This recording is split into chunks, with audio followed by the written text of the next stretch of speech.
It's great to be here this afternoon. It sort of occurred to me as I was sat there, but the last time I was in this building was to celebrate another kind of partnership. I was here for a wedding reception, so it's great to be back celebrating another partnership this afternoon, although you would be either delighted or disappointed to know there's no disco at the end.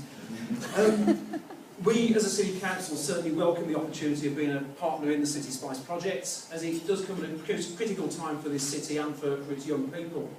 Because we know that the deep-seated, long-term, persistent deprivation that scarred this city for a number of decades has caused some significant problems for Birmingham.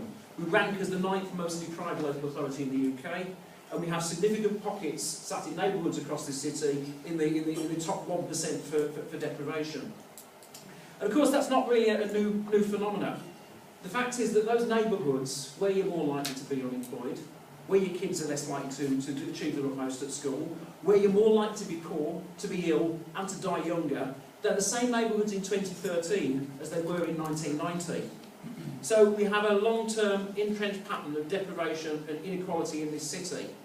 And the things that we've tried to do to change that pattern, all of them well-intentioned and often many of them very, very well-resourced, they haven't delivered the kind of fundamental change in outcomes in those neighbourhoods that the people living there needed.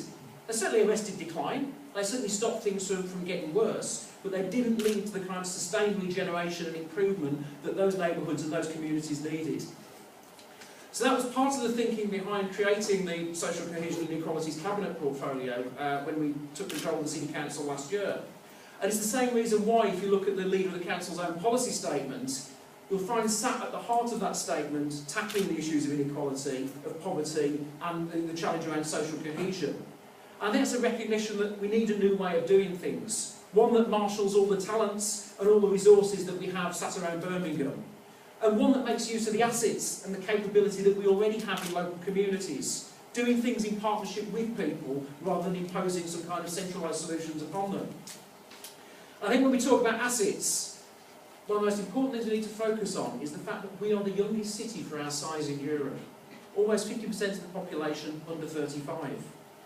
And that should be a tremendous strength.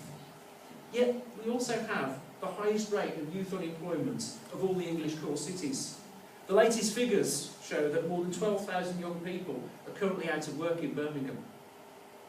If you then look at the distribution of that across Birmingham, it's 20% overall, but in some wards, in the inner city, in my own ward of Shard End, out on the east of the city, you've got a rate of youth unemployment reaching around about a quarter, 25%. So, it's a real damning waste of an asset that we have. And if we leave that unchecked, youth unemployment in Birmingham could cost the city well over £1 billion over the next decade.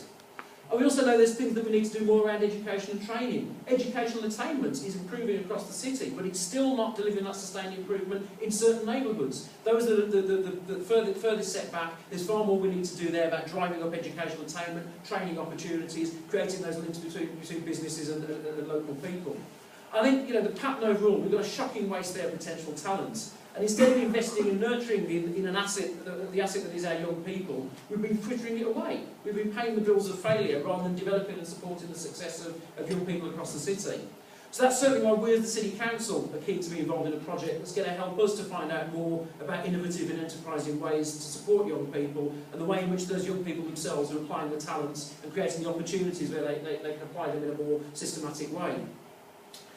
And I think this project's also particularly timely because for the past year, the City Council, along with, under the leadership of Bishop Davies, has been leading the social inclusion process, Giving Hope, Changing Lives, which has been about seeking to create a collective citywide response to the issues of inequality and disadvantage.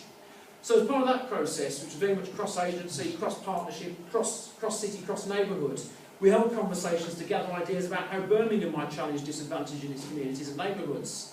And the findings of that process resulted in a white paper, which some of you may have seen. If you've not had a chance to look at it, go and Google Fair Brum and download yourself a copy, and you'll be able to see the findings of the process there. And sat within that white paper are 7 commitments to social inclusion. And 2 of those I think are particularly relevant to the context of this CITISPYCE project. The commitment to embrace super diversity and to create a city that values children and young people.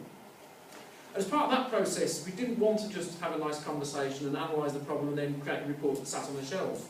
We wanted it to be action-focused. So we are, as a council, putting our money where our mouths are.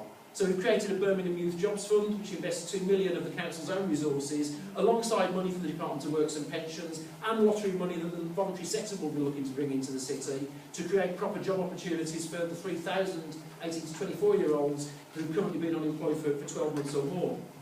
So we're really determined that despite the spending cuts, despite the terrible consequences of the welfare reforms that are already hitting vulnerable people of all ages across Birmingham, we're going to do all we can to try and support and nurture talent, to protect communities, and to give them the means to thrive and to grow.